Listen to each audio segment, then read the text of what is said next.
Hello दोस्तों, मैं नितेश कुमार आपको IQ रैंकर एचजेपी में स्वागत करता हूं। मैं लेकर आया हूं एनसीईआरटी क्लास 8 इतिहास की बुक का चैप्टर 5। जब जनता बगावत करती है 1857 और उसके बाद। यह 1857 की लड़ाई के बारे में है कि कैसे लोग अंग्रेजों से त्रस्त आकर बेचैन होकर और बगावत करने लगे। नीतियां और लोग। पिछले अध्याय में आपने ईस्ट इंडिया कंपनी की नीतियों और जनता पर उसके प्रभावों के बारे में पढ़ा। इन नीतियों से राजाओं, रानियां, किसानों, जमींदारों, आदिवासियों, सिपाहियों सब पर तरह तरह से असर पड़े। आप यह भी देख चुके हैं कि जो नीतियां और कार्रवाइयां जनता के हित में नहीं होती या जो उनकी भावनाओं को ठेस पहुंचाते हैं, उनका लोग किस तरह विरोध करते हैं। नवाबों की छिनती सत्ता। 18वीं सदी के मध्य से ही राजाओं और नवाबों की ताकत छिनने लगी थी। उनकी सत्ता और सम्मान दोनों खत्म होते जा रहे थे। बहुत सारे दरबारों में रेजिडेंट तैनात कर दिए गए थे। स्थानीय शासकों की स्वतंत्रता घटती जा रही थी। उनकी सेनाओं को भंग कर दिया गया था। उनके राजस्व वसूली के अधिकार व इलाके एक एक करके छीने जा रहे थे। बहुत सारे स्थानीय शासकों ने अपनी हितों की रक्षा के लिए कंपनी के साथ बातचीत भी की। उदाहरण के लिए झांसी की रानी लक्ष्मीबाई चाहती थी कि कंपनी उनके पति की मृत्यु के बाद उनके गोद लिए हुए बेटे को राजा मान ले। पेशवा बाजीराव द्वितीय के दत्तक पुत्र नाना साहब ने भी कंपनी से आग्रह किया कि उनके पिता को जो पेंशन मिलती थी वह मृत्यु के बाद उन्हें मिलने लगे। अपनी श्रेष्ठता और सैनिक ताकत के नशे में चूर कंपनी ने इन निवेदकों को ठुकरा दिया। अवध के रियासत अंग्रेजों के कब्जे में जाने वाली आखिरी रियासतों में से थी। 1801 में अवध पर एक सहायक संधि थोपी गई और 1856 में अंग्रेजों ने उसे अपने कब्जे में ले लिया। गवर्नर जनरल डलहौजी ने ऐलान कर दिया कि रियासत का शासन ठीक से नहीं चलाया जा रहा है, इसलिए शासन को दुरुस्त करने के लिए ब्रिटिश प्रभुत्व जरूरी है। कंपनी ने मुगलों के शासन को खत्म करने की भी पूरी योजना बना ली थी। कंपनी द्वारा जारी किए गए सिक्कों पर से मुगल बादशाह का नाम हटा दिया गया। 1849 में गवर्नर जनरल डलहौजी ने ऐलान किया कि बहादुर शाह जफर की मृत्यु के बाद बादशाह के परिवार को लाल किले से निकालकर उसे दिल्ली में कहीं और बसाया जाएगा।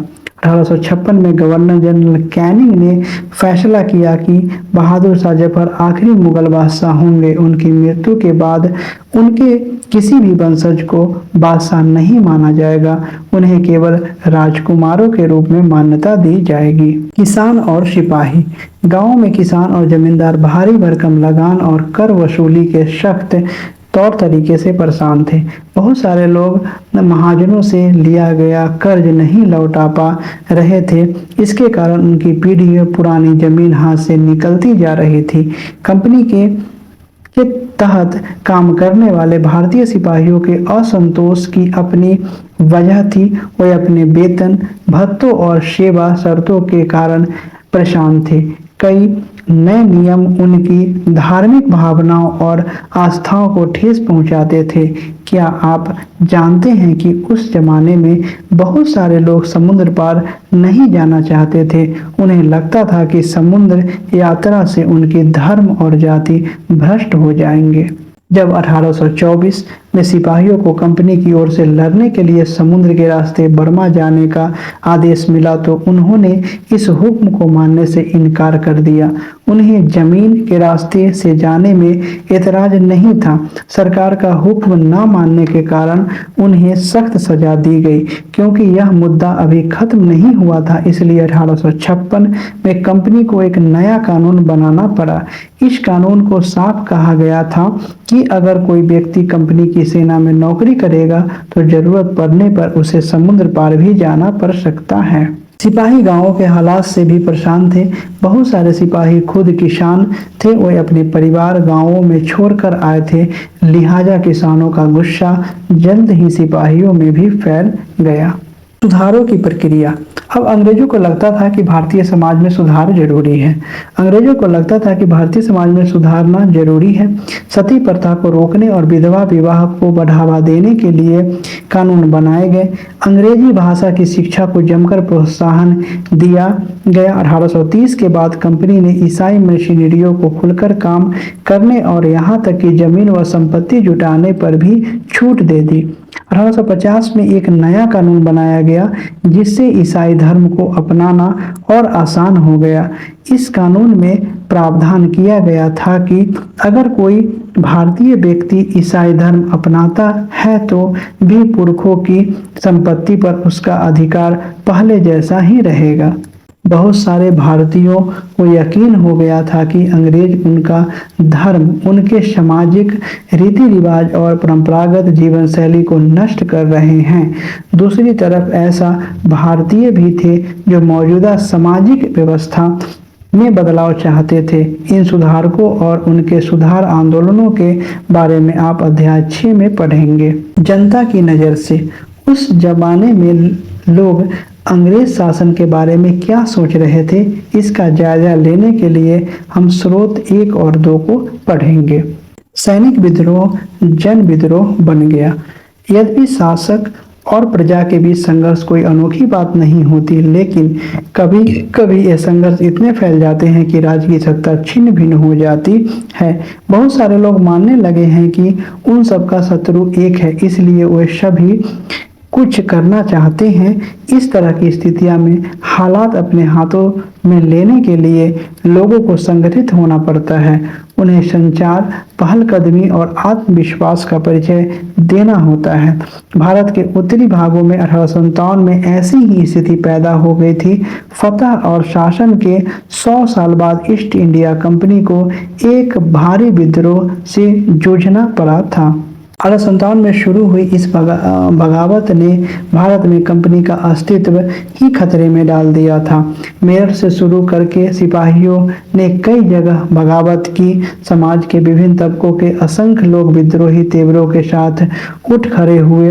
कुछ लोग मानते हैं कि 19वीं सदी में उपनिवेशवाद के खिलाफ दुनिया भर में यह सबसे बड़ा सशस्त्र संघर्ष था। मेरठ से दिल्ली तक 8 अप्रैल 1857 को युवा सिपाही मंगल पांडे को बैरकपुर में अपने अफसरों पर हमला करने के आरोप में फांसी पर लटका दिया गया।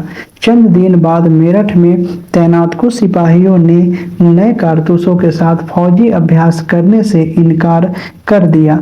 सिपाहियों को लगता था कि उन कारतूसों पर गाय और सूअर की चर्बी का लेप चढ़ाया गया था। 85 सिपाहियों को नौकरी से निकाल दिया गया।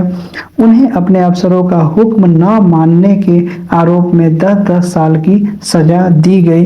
यह 9 मई 1857 की बात है। मेरठ में तैनात दूसरे भारतीय सिपाहियों की प्रतिक्रिया बहुत जबरदस्त रही। 10 मई को सिपाहियों ने मेरठ की जेल पर धावा बोलकर वहां बंद सिपाहियों को आज़ाद करा लिया। उन्होंने अंग्रेज अफसरों पर हमला करके उन्हें मार गिराया।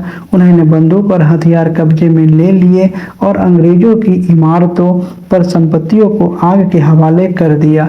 उन्होंने फिरंगियों के खिलाफ युद्ध का ऐलान कर दिया। सिपाही पूरे देश में अंग्रेजों के शासन को खत्म करने पर आमादा थे, लेकिन सवाल यह था कि अंग्रेजों के जाने के बाद देश का शासन कौन चलाएगा। सिपाहियों ने इसका भी जवाब ढूंढ लिया। वे मुगल सम्राट बहादुर शाह जफर को देश का शासक सौंपना चाहते थे। मेरठ के कुछ सिपाहियों की एक टोली 10 मई की रात को घोड़े पर सवार होकर मुंह अंधेरे ही दिल्ली पहुंच गई। जैसे ही उनके आने की खबर फैली, दिल्ली में तैनात टुकड़ियों ने भी बगावत कर दी। यहाँ भी अंग्रेज अफसर मारे गए। देसी सिपाहियों ने हथियार व गोला बारूद कब्जे में ले लिया और इमारतों को आग लगा दी। विजय सिपाही लाल किले की दीवारों के आसपास जमा हो गए। वे बादशाह से मिलना चाहते थे। बादशाह अंग्रेजों की भारी ताकत से दो हाथ करने को तैयार नहीं थे, लेकिन सिपाहियों भी अड़े रहे। आखिरकार वे जबरन महल में घुस गए और उन्होंने बहादुर शाह जफर को अपना नेता घोषित कर दिया। बूढ़े बादशाह को सिपाहियों की यह मांग माननी पड़ी। उन्होंने देश भर के मुखियाओं और शासकों को चिट्ठी लिखकर अंग्रेजों से लड़ने के लिए भारतीय राज्यों का एक संघ बनाने का आह्वान किया। बहादुर शाह के इस एकमात्र कदम के गहरे परिणाम सामने आए। अंग्रेजों से पहले देश के एक बहुत बड़े हिस्से पर मुगल साम्राज्य का ही शासन था। ज्यादातर छोटे शासक और राजवाड़े मुगल बादशाह के नाम पर ही अपने इलाकों का शासन चलाते थे। ब्रिटिश शासन के विस्तार से भयभीत ऐसे बहुत सारे शासकों को लगता था कि अगर मुगल बादशाह दोबारा शासन स्थापित कर ले तो वे मुगल स्थापित में दोबारा अपने इलाकों का शासन बेफिक्र होकर चलाने लगेंगे। अंग्रेजों को इस घटनाओं की उम्मीद नहीं थी। उन्हें लगता था कि कारतूसों के मुद्दे पर पैदा हुई उथल पुथल कुछ समय में शांत हो जाएगी, लेकिन जब बहादुर शाह जफर ने बगावत को अपनी समर्थन दिया तो स्थिति रातों रात बदल गई। अक्सर ऐसा होता है कि जब लोगों को कोई रास्ता दिखाई देने लगता है तो उनका उत्साह और साहस बढ़ जाता है, जिससे उन्हें आगे बढ़ने की हिम्मत, उम्मीद और आत्मविश्वास मिलता है। बगावत फैलने लगी। जब दिल्ली से अंग्रेजों के पैर उखड़ गए तो लगभग एक हफ्ते तक कहीं कोई विद्रोह नहीं हुआ। जाहिर है खबर फैलने में भी बहुत कुछ समय तो लगना ही था, लेकिन फिर भी विद्रोह का सिलसिला ही शुरू हो गया। एक के बाद एक हर रेजिमेंट में सिपाहियों ने विद्रोह कर दिया और वे दिल्ली, कानपुर व लखनऊ जैसे मुख्य बिंदुओं पर दूसरी टुकड़ियों का साथ देने को निकल पड़े।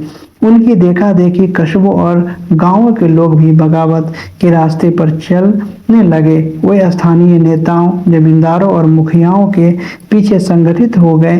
ये लोग अपनी सत्ता स्थापित करने और अंग्रेजों से लोहा लेने को तैयार थे। स्वर्गीय पेशवा बाजीराव के दत्तक पुत्र नाना साहब कानपुर के पास रहते थे। उन्होंने सेना इकट्ठा की और ब्रिटिश सैनिकों को शहर से खदेड़ दिया। उन्होंने खुद को पेशवा घोषित कर दिया। उन्होंने ऐलान किया कि वह बादशाह बहादुर शाह जफर के तहत गवर्नर है। लखनऊ की गद्दी से हटा दिए गए नवाब वाजिद अली शाह के बेटे ब्रिजेश कद्र को नया नवाब घोषित कर दिया गया। ब्रिजेश कद्र ने भी बहादुर शाह जफर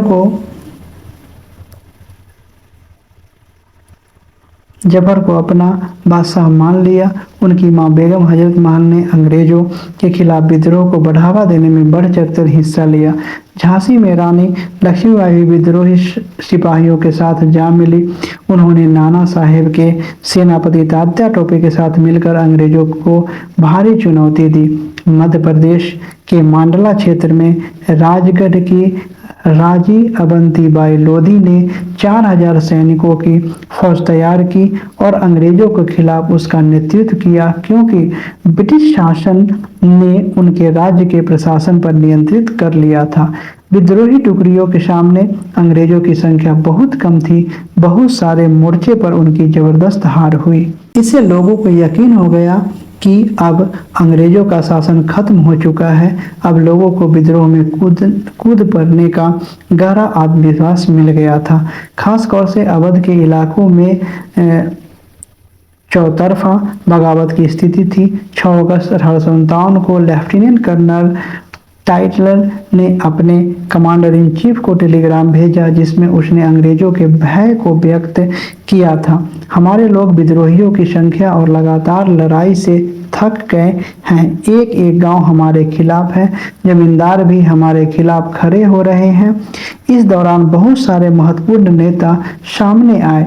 उदाहरण के लिए फैजाबाद के मौलवी अहमदुल्लाह शाह ने भविष्यवाणी कर दी कि अंग्रेजों का शासन जल्द ही खत्म हो जाएगा। वह समझ चुके थे कि जनता क्या चाहती है। इसी आधार पर उन्होंने अपने समर्थकों को एक विशाल संख्या जुटा ली। अपने समर्थकों के साथ वे अंग्रेजों से लड़ने लखनऊ जा पहुंचे।